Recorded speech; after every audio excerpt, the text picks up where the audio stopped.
It's quite easy to think of concrete as being this really dense, solid, impermeable mass. But if you look at it underneath a really high-powered microscope, it's more like a really dense sponge.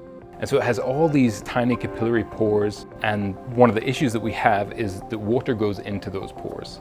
So what this machine does is it drops a designated amount of water, and then it records those images, and we use image analysis software to determine the angle between the water and the concrete surface.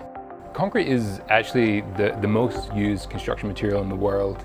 In fact, after water, it's the second most consumed material in the world today, but it's a relatively new material. So one of the things that we're looking at is not just how effective different treatments are at treating different types of concrete, but we're also looking at how they work in the long term. You can't just apply something without knowing how it's going to perform in the long term and whether that treatment will prevent it from being treated again in the future.